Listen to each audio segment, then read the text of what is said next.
Welcome to all of you who are joining us this evening for tonight's conversation on Corvids with Pickering Creek Audubon Center. We're so happy that you've joined us. Hopefully it'll be a fun hour, and we are so grateful to see your stories in the chat, and we're looking forward to hearing more from you. I'm going to be introducing our speaker shortly. I think it'll be a fun evening, so glad to have you here. Again, remember, if you can keep your cameras on or off, whatever works best for you. And we ask that you keep your microphone muted unless you're asking a question. Please also add questions and comments in the chat. I'll be checking them as your host this evening, and we hope you enjoy the program. Now to introduce our speaker for this evening, he's my colleague, teacher naturalist at Pickering Creek Audubon Center. He is super interested in all kinds of birds, including, of course, the ravens. So as a Baltimore Ravens fan, he's also an actual fan of ravens, crows, and jays, and he likes to talk about these birds that are often overlooked for their more colorful cousins. So without further ado, I'm going to turn it over to Harrison. Harrison, take it away. Thank you. Thanks, Sam. Yeah, I am super excited to spend this evening with everybody talking about some of my favorite bird species, the corvids. I do hope everyone did see the R in there, that tonight we'll be talking about birds and not a particular disease that might be going around. So this is your last chance to leave if you don't want to have a nice long talk about animal intelligence and cognitive behaviors. So I'm going to go ahead and start sharing my screen so we can go ahead and have some fun talking about corvids. All right. So hopefully everyone should see a nice big old picture there of one of our corvid friends. So I did want to go ahead and say welcome everybody. Thank you so much for attending. It is going to be a nice evening talking about a little bit about some corvid ID here in North America, and then a lot about animal cognitive functioning, specifically our corvids, and some of the behaviors you might see out in the field. As like Sam said, if you have any questions, please feel free to put them in the chat. And actually, really quickly, I'm going to go ahead and stop sharing so that I remember that I need to share my computer sound. So otherwise, you all won't be able to hear the videos that I have in store for us. So first things first, what makes a corvid? Well, a corvid is a passerine. Passerines are songbirds. And songbirds specifically have a very complex musculature around their syrinx to make variable noises. Some songbirds, like mockingbirds, have a very, very complex musculature, and they have basically multiple syrinxes, which we kind of think about our vocal cords. And that allows them to make multiple pitches at the same time to create extremely variable songs. Now, many of our corvid friends, our crows, our ravens, our jays, magpies, etc., they don't necessarily make a lot of songs that you might hear coming from other species. They're not going to make any kind of really, really intricate song. But they definitely do make a lot of calls, and those calls all have different functions, which we'll maybe touch on a little bit here in just a second. So there's two main things kind of that make a corvid other than being songbirds. The first is the physical characteristics. They are very stoutly built. They tend to be a little bit thicker than other birds. They have strong beaks, right? So they are usually thicker, stronger beaks compared to, a hummingbird, of course. They tend to have very glossy iridescent feathers, so they're not going to be a cedar waxwing, which we tend to think have as matte colors, right? Corvids all have iridescent colors or iridescent feathers, whether or not they are monochromatic, meaning one color, right? So crows and ravens tend to be uniformly black, kind of purpley, or if they have contrasting colors, if you think of our jays or magpie. They are also not sexually dimorphic. So a duck, right, a mallard is sexually dimorphic. The female hen looks brown overall. The male looks, has that nice classic green head when it's in breeding plumage. Same thing with our cardinals, right? They have the males and the females look different. A corvid male and female will look pretty much exactly the same, no matter what time of year. They don't necessarily have breeding or alternate plumage. But of course, the main thing that really sets the corvids apart is the mental characteristics. The mental acuity of these particular birds are astounding. They are often compared to primates or monkeys, right, in terms of their intelligence, which we'll get into why we don't necessarily use intelligence as much anymore, in terms of their cognitive functioning, really. But they are kind of not necessarily as well studied. There hasn't been a crow or raven Jane Goodall yet. There's a couple people who do a lot of really great research, but we don't necessarily have as many years and decades of experience as we do with some of the other primates and other mammals. They are highly social, extremely vocal. I'm sure everyone knows that. Jays can be quite loud. They do form very strong pair bonds. So they usually form pair bonds well within their lifetime of mating and within their family units. They are puzzle solvers, and they cache their food, and they tend to use tools, and at least one species creates them. There might be more out there, but we haven't necessarily seen the evidence for that yet. But there's at least one species that does create tools, which of course is a very useful tool for us to kind of measure their cognitive functioning. So this is a complex image here, but this is a simplified phylogenetic tree. So corvids are found across the globe, from the harshest desert to the frigid tundras. They are a pretty much generalist family. And the Corvus family is actually the largest, or the Corvus genus is the largest genus of that family. You're looking at about 47 individuals. And so you can see here on the right, we have a lot of our different genuses and then species, right? When we think about our crows and ravens, they're down here in Corvus. We have our ground jays, we have our magpies, old world jays, the Cynosorax, which is the New World jays, and the Cynolycia, which are the Central and South America jays, are very pretty. We don't necessarily get a lot of them around here, though. We do obviously have our blue jays and stellar jays. There are scrub jays across the country. So there's a lot of different corvids that you might see. Most of the magpie species are in Eurasia. And interestingly enough, the crows and ravens, at least that we can tell, and magpies did originate somewhere in Southeast Asia about 8 to 11 million years ago, and then they spread out from there. So they're a relatively new genus and family of birds. And so it is interesting to see how they've adapted to their environment. And so they are quickly kind of taking over a lot of different niches based off of their intellect, which sounds very similar to humans, actually. So corvids in North America, here's a nice little graphic to kind of showcase some of the species that we have. We have many different species in North America and a lot in the New World. I'm not going to touch on every single one of them. I'll try to get to most of these tonight and talk a little bit about certainly their ID and then how they behave. They are found from coast to coast, from East Coast to West Coast. They are found from the boreal forests of Canada all the way through rainforests of Central and South America. They can be found in any habitat. They are generalist species, and they do tend to do well in open meadows, in urban populations, in rural areas. They do well in forests, dense forests, wetlands, you name it, they're there.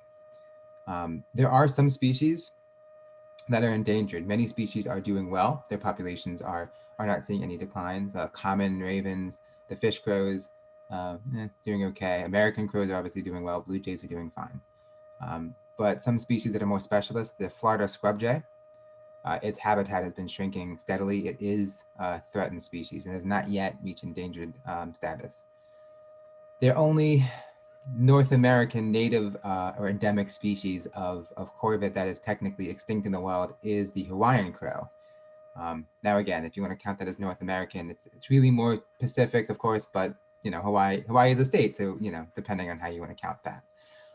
There are currently only a couple dozen individuals in captivity, and they are working on rewilding them, or reintroducing them out into the wild. However, the issues in Hawaii and revolving around pet outdoor cats and invasive snakes have been very problematic for these individual crow species. So right now, that is the only endemic North American corvid that is extinct in the wild. The rest of them are either threatened or doing well population-wise. So after that sour note, I can go ahead and go and talk about our ID here for just a little bit. So we do have at least 2 species of crow. We have the American crow and the fish crow. There are different subspecies as well, but I'm not going to delve too deeply into the differences between those. If you want more information about that, I would highly recommend you look up some of the other different subspecies of crow around the world and throughout North and South America. So the American crow is kind of the classic crow that I'm sure we've all seen before and certainly heard. It is large, or not large, but a medium-sized bird with a large bill. It has a pretty much uniformly black color with a nice iridescent kind of purplish hue to those feathers. It is, again, pretty stout. It has slightly larger wings and build compared to the fish crow, which is going to be that crow on the right. And it has that kind of classic caw to it. It has a very strong caw, which is actually pretty much one of their main vocal components. They do have rattles, they do have some grunts and other noises that they will make, but the caw is really one of the things that they will communicate mostly with. And then you have the fish crow, which is a different species. It is slightly smaller. It is extremely hard to tell based solely on the size, though. The best way to differentiate is the way that these caws actually sound. So the fish crow has kind of short, almost nasally caws. It sounds like they have sinus problems compared to the American crow. So to give y'all a quick example of that, I'm going to go ahead and showcase or play 2 videos that I hope everyone can hear.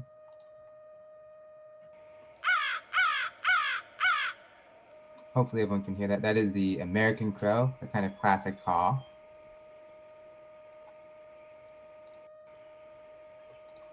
And then we have our fish crow.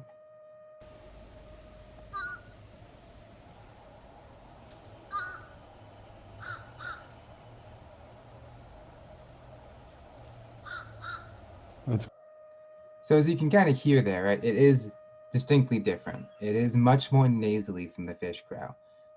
They do have overlapping range, so you will occasionally see American crows and fish crows together. It's not uncommon to see them together at all. So it is definitely something that if you're trying to differentiate between the two for an eBird list or just for a life list, or just to know what kind of birds are around, it is useful to find that information. So you can definitely Google. I do have this link here and I can share it with y'all in an email after this program. That has a link to a nice video by Cornell that showcases the difference between the raven and crow calls and a little bit about what they mean, the differences between them. So typically the caw is the classic communication. It's almost like a song for some of these birds. They will use it for territorial defense a little bit. They certainly use it to communicate with other individuals of their own flock and family unit, as well as other individuals not associated with their own flock. The rattle is more of the defense kind of call, something that they will say, something they will do when they're a little bit more aggravated. All right. So moving on to our next bird species. And again, I could talk all about individual bird species forever, but I want to move on to some of the cognitive stuff. So we have our common raven here. Looks very much so like a crow. It is basically larger than a crow. That's really the main difference. They are the largest of the North American corvids. They are also the largest pasturing species in the world. They can get to be fairly large. While we do have them occasionally here, even though Baltimore is well known for the raven, of course, from Edgar Allan Poe's classic poem, they are more common out west near the Rockies and the Northwest as opposed to the East Coast. They do have that same black body, a pretty thick, stout neck, and you will see that they have these feathers that they will kind of puff up when they're calling. They do have those nose bristles that come out and extend out past halfway on the top of their bill, and they do have a wedge tail in their flight. So now moving beyond some of the monochromatic species into some of the more colorful individuals. I'm not going to go into every jay species just for the sake of simplicity. Here we have our stellar jay, which looks very pretty, I think. So they are found across North America. Their ranges can be very wide, like our blue jay, to minuscule, like our flutter scrub jay. They tend to be much more varied in color. They have blues and greens and whites and blacks, very strong contrasting colors typically. Some, if not all, species tend to have a distinctive crest on top of their head, and that does help play a role when it comes to a little bit of mate choice. And they are oftentimes attributed as being pretty aggressive because they are loud and they're sociable and they're curious and they tend to be around people a lot. So blue jays are oftentimes seen as very aggressive birds, but they typically really aren't that aggressive towards humans unless they have had bad experiences with them.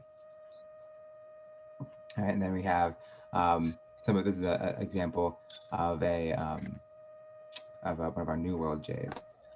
So we have over a dozen species of jays here in North America. So we have the Canada jay, which of course hails from Canada, and then we have all the way down to the tropical forests in Mexico.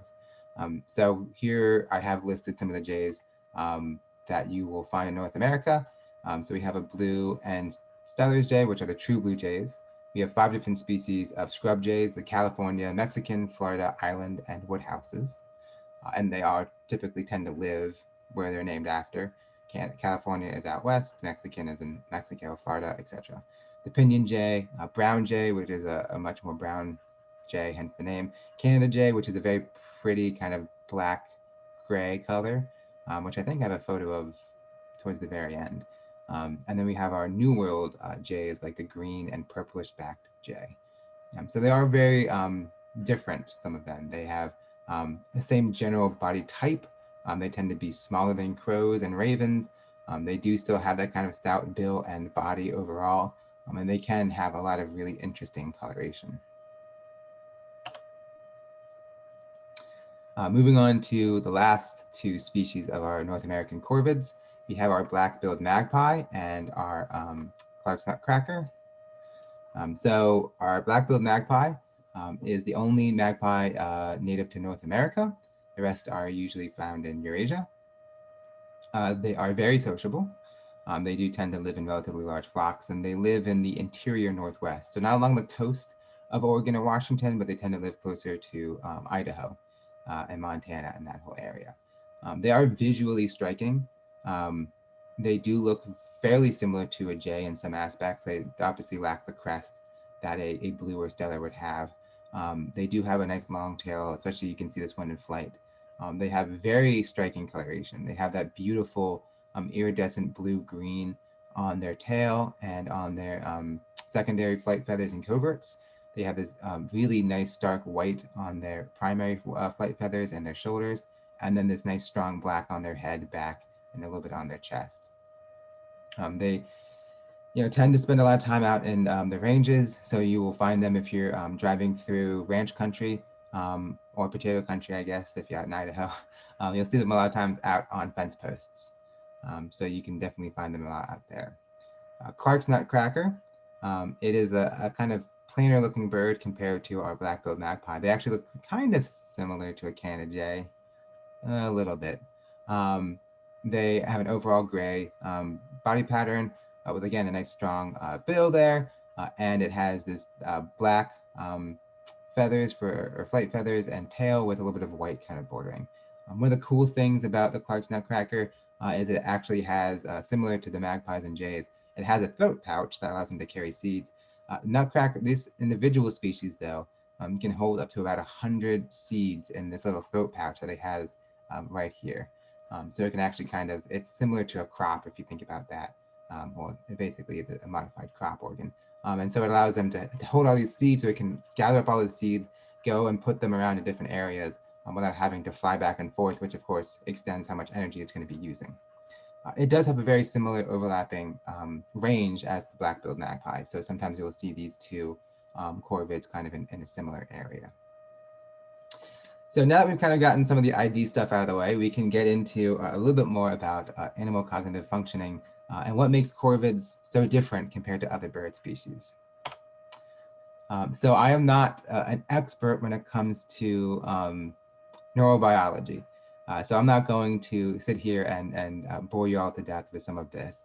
But I want to touch on a little bit about this because obviously morphology is important, right? How the brain is structured is important to how it functions.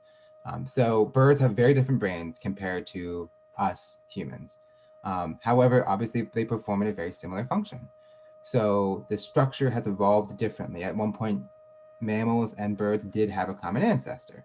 However, since that point, the human brain and the brain of an orangutan has changed drastically compared to the brain of a goldfinch and a raven. So the main parts of the corvid brain that really set it apart are what we call the dorsal ventricle ridge, which is a top section, dorsal meaning, top, of their brain. And then we also have what is called the nidopallium caudal lateral, which is equivalent to the cortexes, specifically the prefrontal cortexes of the human brains. So what this means is that the bird brain, specifically the corvid brain, lacks the cortexes that we typically associate with high cognitive functioning in mammals. However, they do have equivalent structures. So these areas are the places that you get motor senses, right? So in terms of touch, taste, feel, you can also get some of the other higher cognitive functionings. So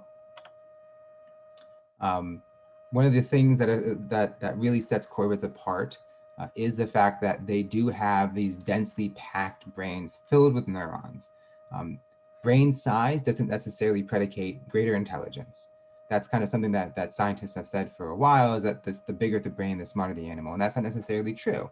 What is more indicative of animal cognitive functioning and intelligence is a densely packed brain filled with neurons. And actually, also a little side note too, if you've ever wondered why humans have a wrinkly brain compared to some of our other animal friends who that have smoother brains, the wrinkles helps to shorten basically the distance between the neural fibers. And that's very important because they have longer neural fibers and it takes longer for the neurons to firing back and forth, and it can be a problem when you have a lot of thinking and reasoning like we do in the human brain. Anyway, that aside, the corvid brains, like our starling, our rook, which is a corvid species from Europe, and our cockatoo here, which is a parrot, not necessarily a corvid, they have really densely packed neurons that allows them to fire more rapidly. The structures are very similar in that they basically allow there to be vertical and horizontal firing at the same time, and allows them to call upon and retrieve information quickly and efficiently. The one kind of downside to having a large neuron-packed brain compared to your body size is that it takes a lot of energy to create. It takes a lot of energy to maintain. If you think about how dense a brain is and the amount of energy it takes to make, when you're flying, typically you want to reduce how much weight you have. So if you have a big brain and it's taking up a lot of space and you have to fly, that's going to take even more energy. So your brain has to accommodate for that and basically has to help you get enough food to survive with a big enough brain to be able to fly. So it's kind of a catch-22 in some aspects. But the corvids and the parrots really outweigh the rest of all the other bird species. If you think of a chicken, its brain is going to be both very small and relatively it's not going to lack. It's going to lack the same neuron density compared to some of our other more intelligent species here. So again, if you are interested in it, I suggest you go and do some more research. It is fascinating looking at comparative brain morphology and what it kind of indicates for the cognitive functioning of these animals. So you've heard me kind of use those terms interchangeably here. I really shouldn't. I know it's a bad habit of mine. I picked up from before I went to college and everything. So researchers nowadays really prefer to use the term cognition when describing complex animal behaviors. Intelligence tends to kind of create an unwanted anthropomorphization compared to us, but we're not necessarily comparing how we use tools to how a raven uses tools, or how our crow uses a tool. What's what we can do is obviously different based off of our hands, our fine motor skills, and the way that we have evolved. So animal cognition is kind of how I will try to talk about this for the rest of the talk. It is any mechanism by which an animal acquires, processes, stores, and uses information. So that could include mechanisms and processes for learning, external and internal perception. It can include, memory and decision making. So this is obviously very important when we think about some of the cognitive functioning that we're watching from and noticing behavior wise. We also have higher and lower cognitive functions. So our higher cognitive functions are things that we kind of tend to associate with human beings.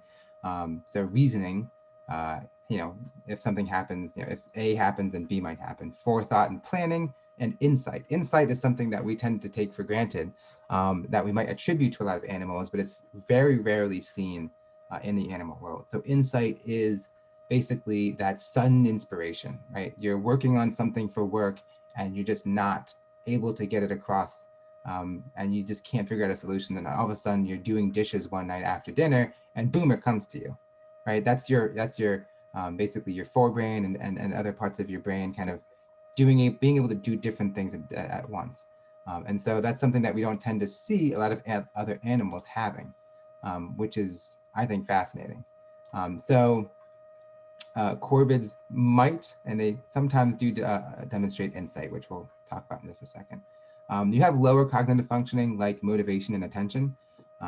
Most animals tend to have motivation. It tends to be food or mate centric.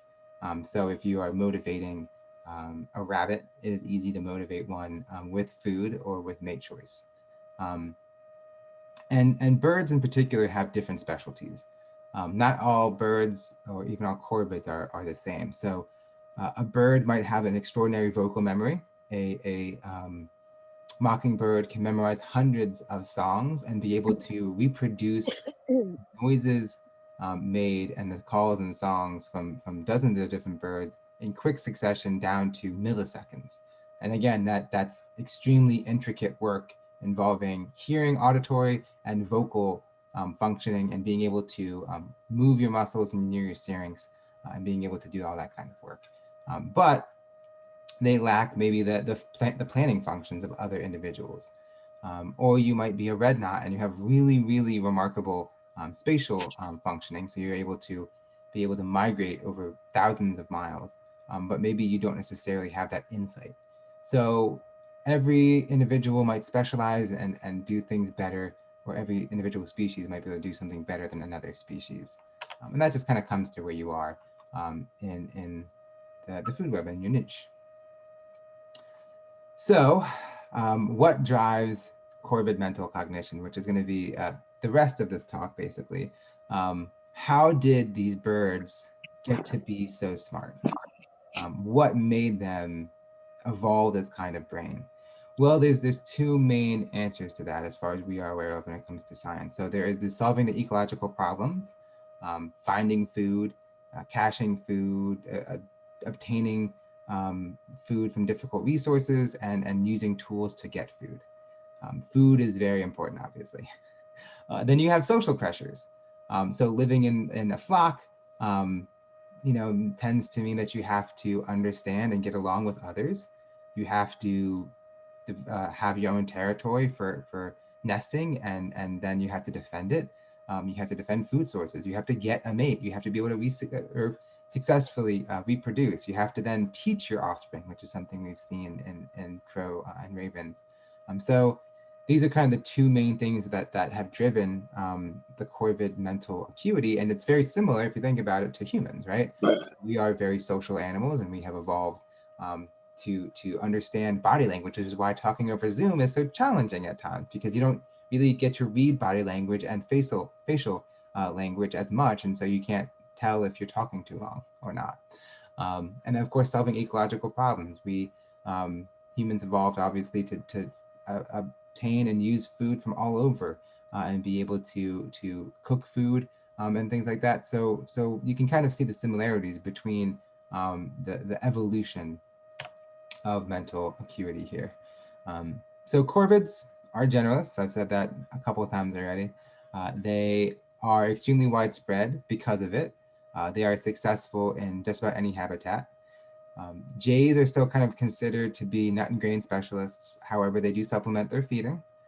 So while you can see here, there's Jay eating a peanut, going after a peanut that was on someone's table, they still eat small amphibians and reptiles and eggs, etc. And insects, of course, to get some protein into their system that allows them to obviously function in terms of biology. So magpies, crows, and ravens are really more true omnivores. They eat nuts, grains, fruits, berries. They'll eat insects, animals, carrion, bird eggs, pretty much whatever they can get their beaks on. They'll eat trash, even though it's not good for them, of course. So they really take advantage of just about any food source that they can come across.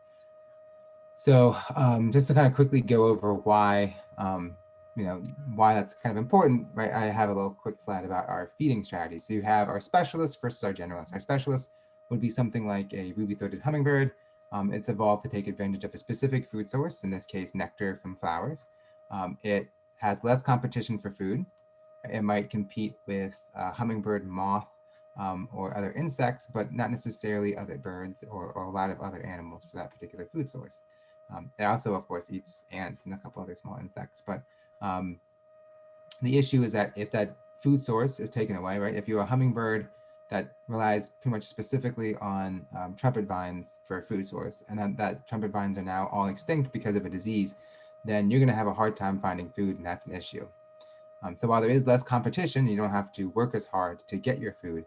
There is more danger in a loss of a food source compared to the middle ground, which is something like a northern shoveler. It has evolved to take advantage of some food sources, not all, but some. There's going to be more competition for that food, but there's less danger if an individual food source is removed. If you are a northern shoveler and you're eating a lot of duckweed, and then all of a sudden that duckweed's gone, you might be able to move on to widgeon grass or other benthic macroinvertebrates, so you can find other food sources. And then you have the generalists, excuse me, like the American crow. There's no specific adaptations at all to take advantage of plentiful resources. But compared to the northern shoveler, which has its bill, and the hummingbird, which also has a different bill, and a host of other adaptations. But there's more competition over food because you have to compete with everybody. You're competing with specialists potentially, and you're competing with other generalists. But you can readily change your food sources. So if you're relying on eating a horned beetle, and that horned beetle goes extinct, then you can move on and maybe eat a different type of beetle, or eat something else entirely. Eat a centipede or a millipede or some other source of protein. So there's benefits, pros and cons to each of these, and the corvids, being generalists like humans and other primates, allows them to take advantage of a lot of different food sources.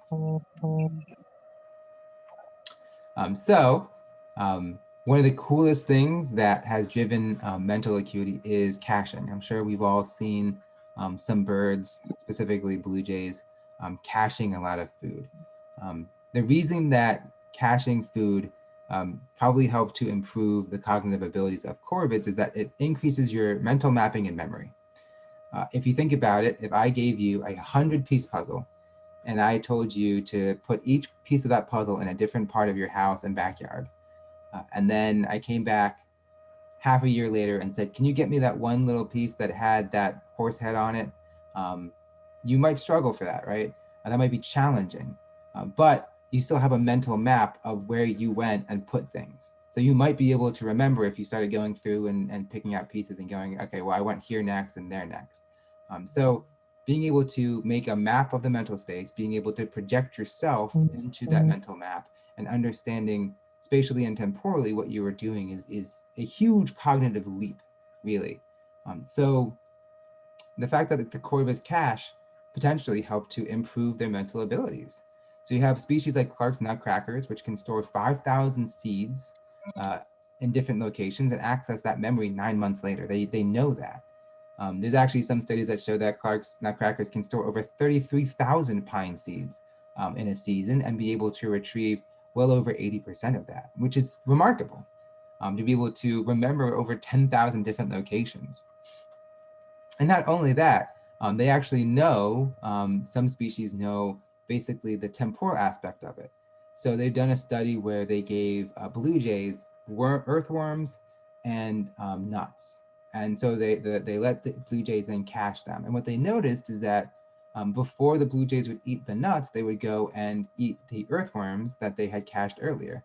And they knew that after a certain period of time, that if they didn't eat the worms, that the worms would then go bad. So they stopped going to those worm caches because after, a week, that worm has gone bad and it's not good to eat anymore. So it's going to exclusively go to the nut caches, right? So it knows to take advantage of that worm cache sooner rather than later. So again, thinking temporally is difficult, right? It's very challenging to understand your place in space and time. And so being able to do that as an animal is remarkable. And then the social aspect of it is also quite remarkable. So what we've seen is that as they cache, they are usually surrounded by other individuals in their flock or family unit. And so from personal experience, sometimes they know that it's easier to go and raid somebody else's cache and get that food as opposed to going out and finding a new food source yourself. It's more energy efficient. It just makes more sense. But what that leads to is other animals raiding your caches or other individuals in your flock raiding your caches. So what they do is they will sometimes make fake caches. They will pretend to bury this nut here, and then they will pick up that nut and move somewhere else when the other jay isn't looking anymore. What that's also led to then is other jays realizing it's a fake cache and following them discreetly to the area where they're going to add the new cache. So instead, sometimes they've actually learned to make fake caches. So they will basically pretend to bury something, not bury it, pretend to fly off, come back and rebury it in the place that they were going to do it in the first place. That is extremely intricate social pressure and cognitive functioning to be able to understand your past experience of either robbing a cache or having your cache robbed. Understand that you're conspecific, so a different animal in your flock is going to do something based off of your experience, and then planning in forethought to understand that what they're going to do, you can come up with something to counteract that, then they might try to counteract that, and you should counteract that. It is remarkable that these birds who have a brain that's less than 10 grams can think like that. It is really unique in the animal kingdom. So I apologize if I'm getting a little bit starstruck there, but it is really fascinating. Our jays and crows are known to use tools like sticks and rocks. So a lot of our corvids do use tools. The New Caledonian crow, which is kind of the example of the most intelligent bird on the planet in terms of tool use, is the one that is known to make specific tools. So taking advantage of food sources with tools is beneficial because, again, it helps you to take advantage of a food source that maybe other animals aren't, and it allows you to more broadly have advantages in terms of getting food that maybe you didn't have access to before. So I will kind of quickly show this video of a New Caledonian crow using a tool.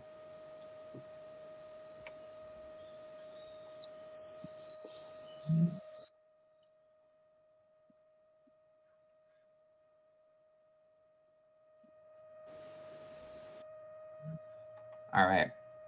So I like this video because it's short and sweet, obviously, but one, it showcases the tool use by this particular crow. It is successful in getting food out from this hole.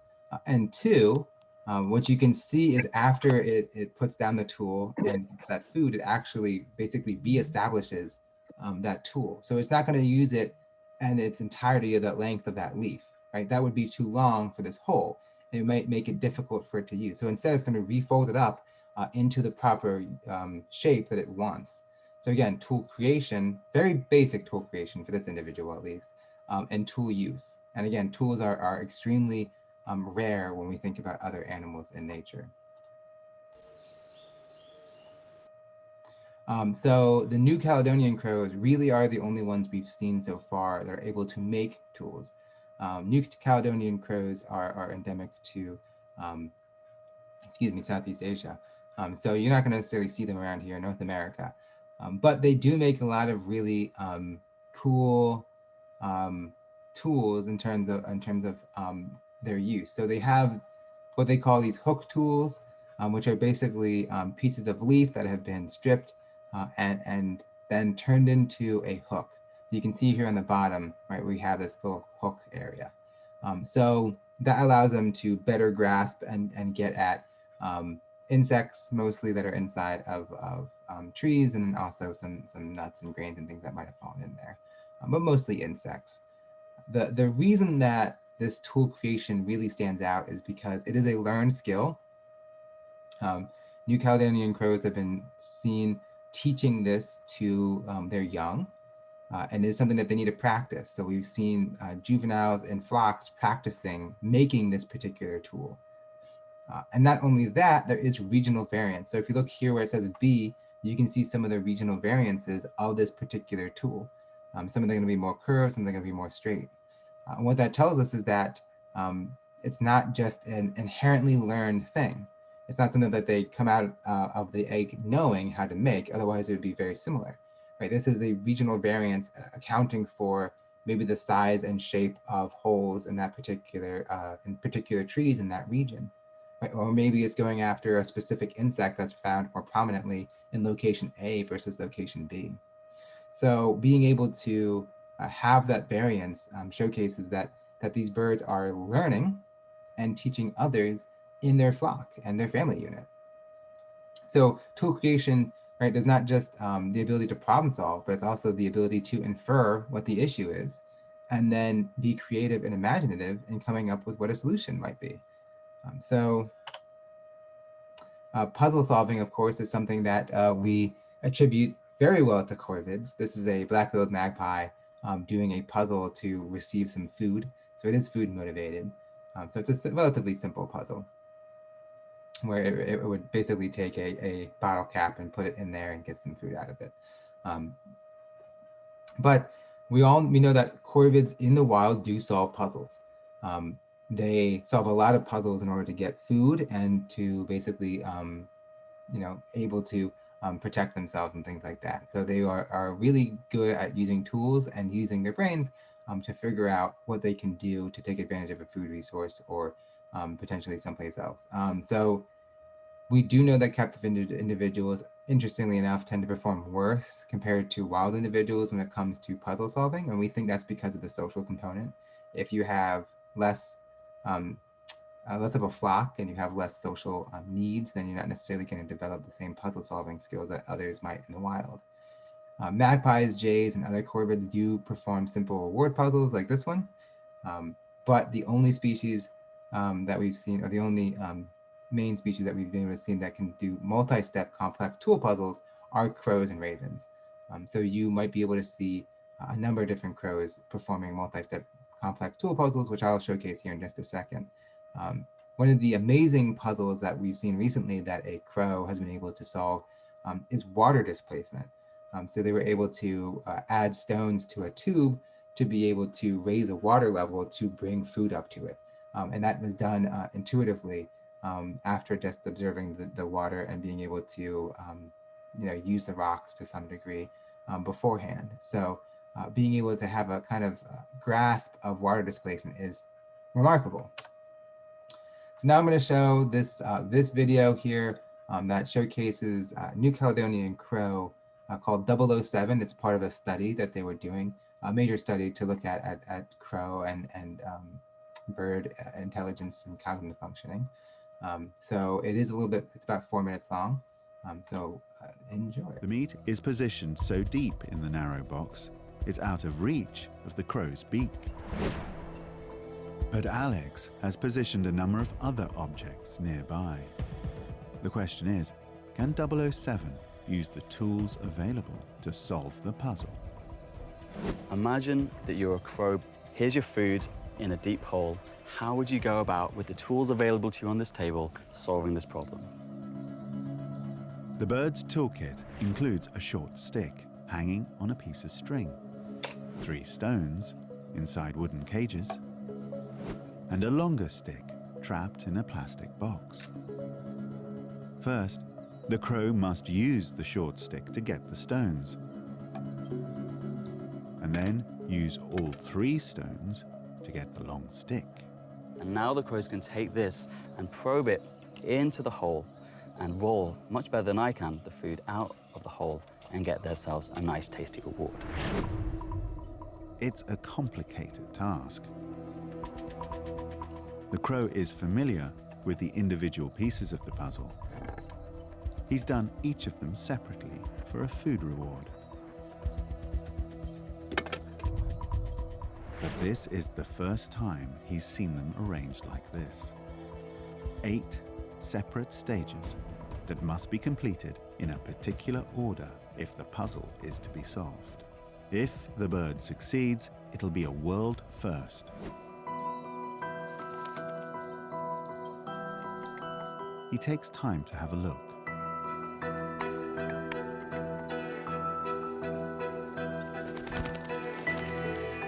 And then starts with the short stick.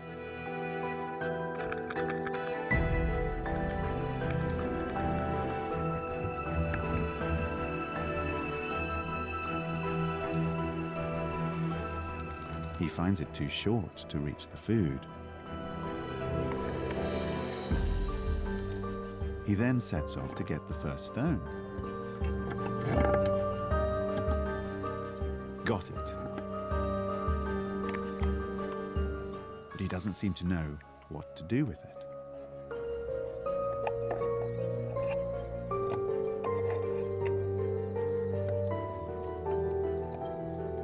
And another. He appears to be stuck.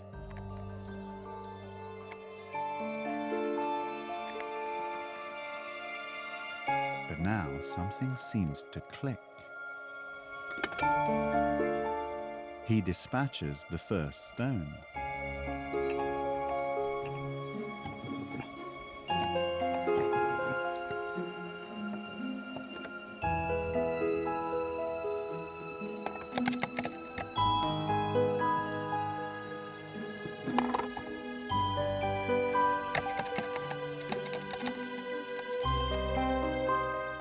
Then returns to collect the last one.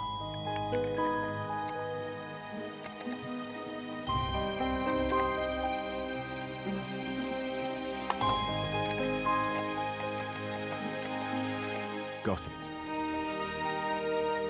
The final stage.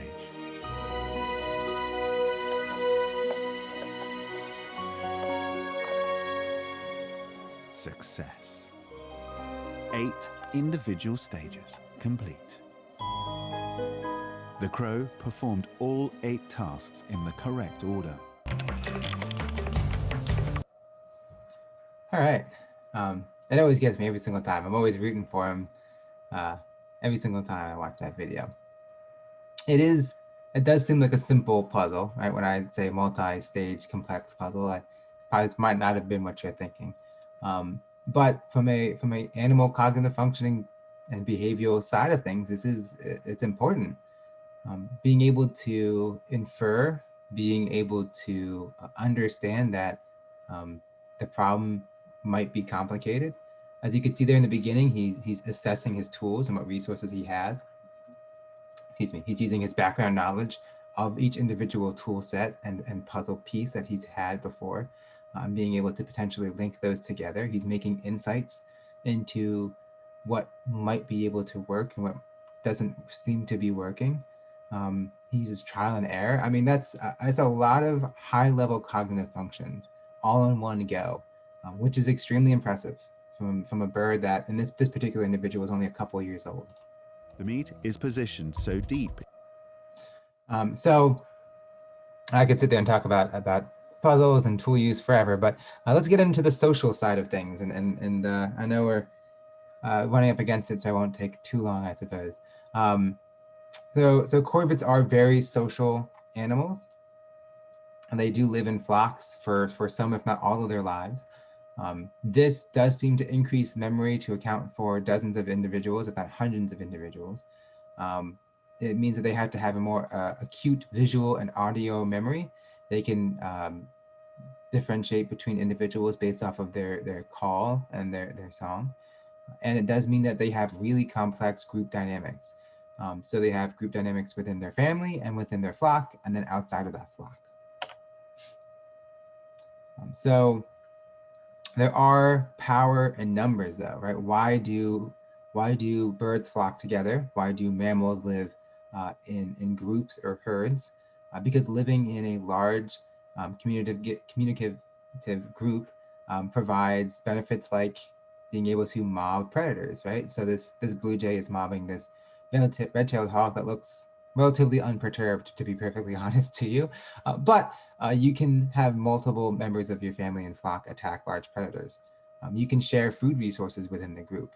You can help take care of young. So you are able to help take care of not just your own young and have people help you, but you're able to help take care of others young if you have experience with it. And it allows individuals to teach young skills. So being able to go towards this particular crow to help teach tool use versus this particular crow potentially to help look at gathering particular food resources, right? We see this all the time with mammals like meerkats teaching young how to just kill and dispatch and dismember a scorpion. But you don't necessarily see it too often in birds, except for corvids, where they really do actually teach and help each other take care of their young. It's very impressive. So there are pretty interesting group dynamics. This is just a couple examples of them. I'm not going to dive too deeply into all of them. There is something that some of y'all might have seen out in the wild, which is a crow funeral, quote unquote. Here on the left, this is taken from a study. That bird on the right is a taxidermied bird. It is not a real dead crow, thankfully. It's oftentimes seen as kind of empathetic.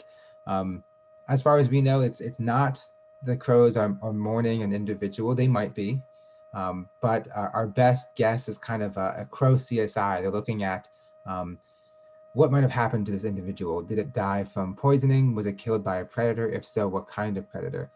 Did it die of starvation? Did it die of any number of different reasons? Was it a disease?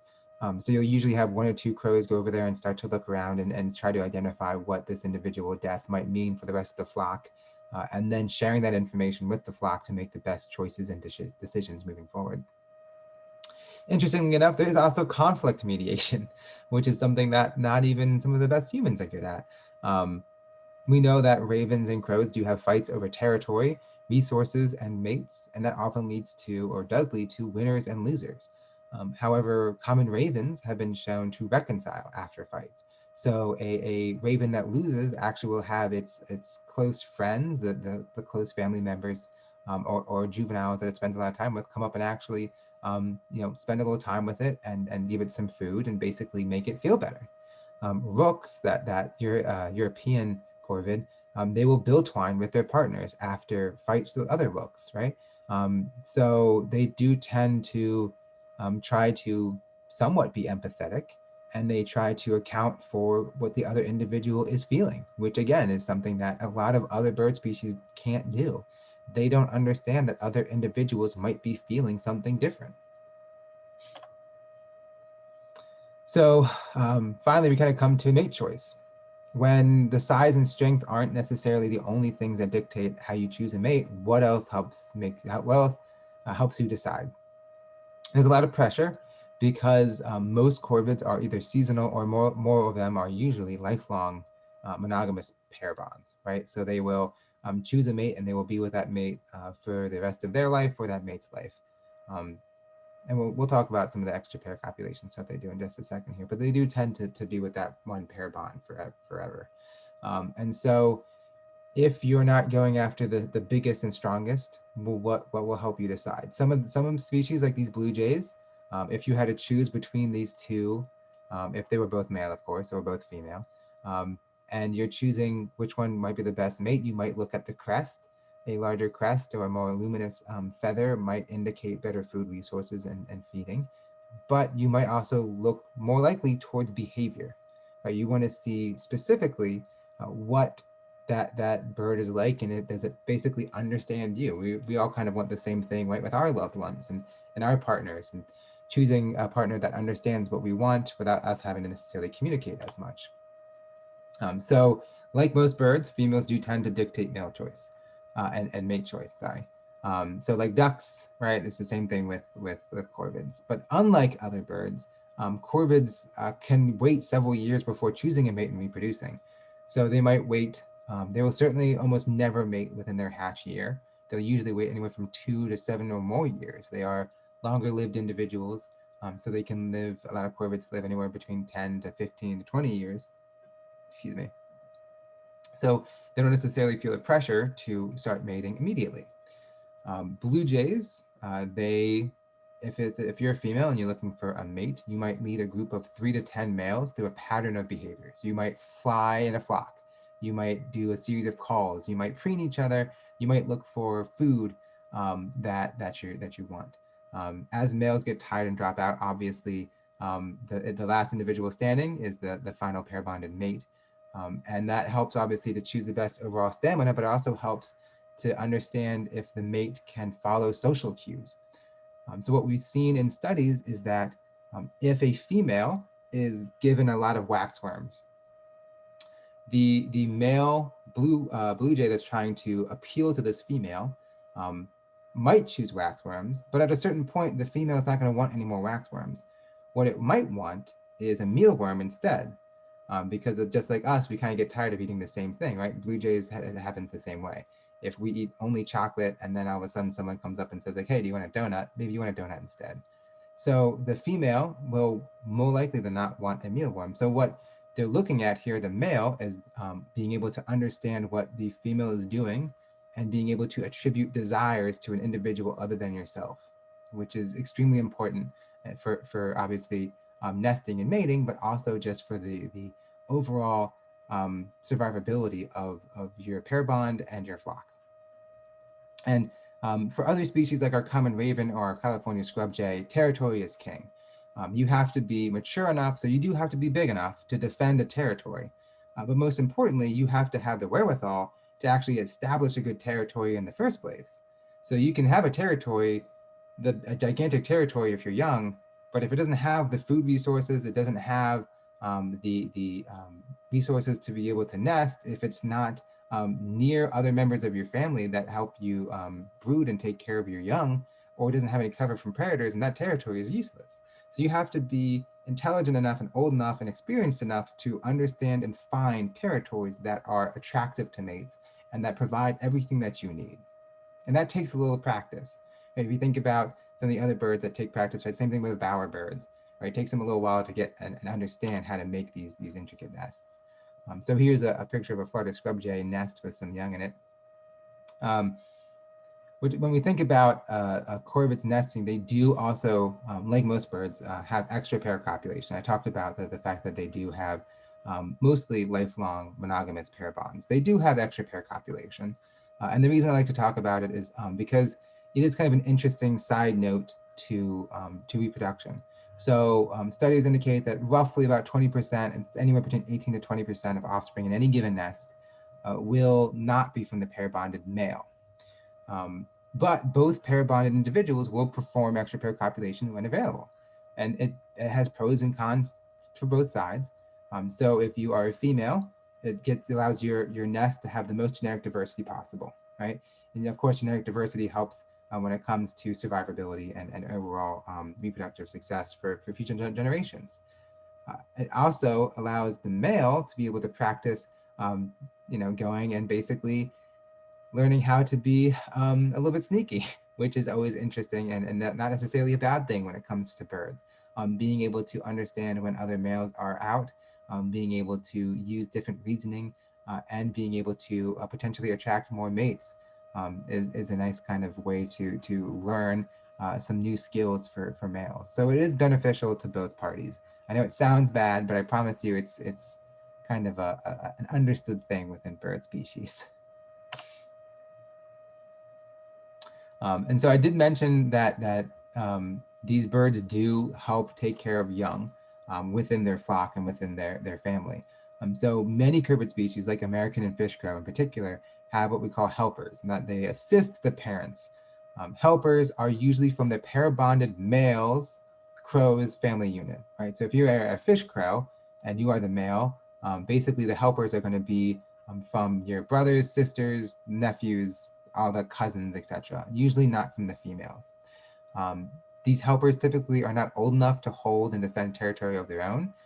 Therefore, they are usually not able to mate because they don't have a territory. So they will occasionally help to teach them how to use tools. They will help them to obviously get fed. They will help to even potentially help them learn how to fly a little bit here and there. But really their main role is to step in when an individual goes down. If an individual gets hurt from that pair bond, or if an individual dies, it gets eaten or poisoned, etc., then these helpers will step in and fill that role. So that really helps them, obviously, and it usually also helps them to establish a territory later on if the individuals do end up dying. But the helpers learn how to brood and rear young, and they can inherit the territory. So it is a beneficial pact for everybody. As the same way that you might help take care of your younger brothers or sisters if you are an older sibling. So it's kind of the similar way. And then the last thing I'll kind of touch on, or actually the second to last thing I'll touch on, is play. Play, or the unrewarded object exploration. Play is extremely important when we think about tool use because it basically allows toys to potentially turn into tools as you experiment with them. Playing also helps to test and grow social relationships. So being able to look at and play with other individuals allows you to kind of test and see where you are and what they are like, and potentially create stronger relationships. So here's my last video of the night, and it's a more fun one potentially. So what this, I'm gonna go ahead and mute it. What this is this is a crow in Russia playing with a plastic lid and using it to basically ski slash snowboard slash sled down a roof covered in snow. And so this is obviously not necessarily a behavior that most crows learn to do, but it looks like it's having a little bit of fun. It's learning about this particular object. It might not use that lid to gather food resources in the future, but it's learning what this object is and what it might behave like and how it might use it in the future. Okay, so kind of a cool video. And it does go to show that animals do play sometimes, and it is useful. It's a useful thing. And then last but not least here, I know I'm going a little bit over, so I do apologize, is our human corvid interactions. We are both humans and corvids, extremely intelligent. We're far-ranging generalist species, and that means that there's a lot of different interactions that can occur. This picture here on the left is a real picture. I promise it's not photoshopped. It is Canuck the crow from Canada. What this particular picture is this crow was trying to remove a kind of grotesque as it is, a weapon from a scene of a crime. So they just want to take a picture of it as it was trying to get away. They ended up keeping the knife, and the crow left. So birds and humans interact in a lot of different ways. It's well documented that if you give a flock of crows or even individual crows food over a significant period of time, they will usually give you gifts back. Right? Sometimes it's just shiny trash. Sometimes it's something maybe more valuable that maybe someone might be upset about that a crow took. But again, that it's reciprocal. So looking at the way that humans and corvids kind of interact, and specifically crows, the crows know that there is a relationship there. If a crow from its flock gives that individual crow food, it's going to reciprocate. It's doing the same thing with humans. We also know that if humans are antagonistic towards corvids, specifically crows and jays and ravens, they will learn that this individual is being antagonistic, and they will mob attack and be aggressive towards people that look like them. So there's a great experiment out of Seattle involving masks, and what they learned is that crows who, were being antagonized by an individual with a specific mask, they all learned to attack people wearing that mask, whether or not the individual under that mask was the same.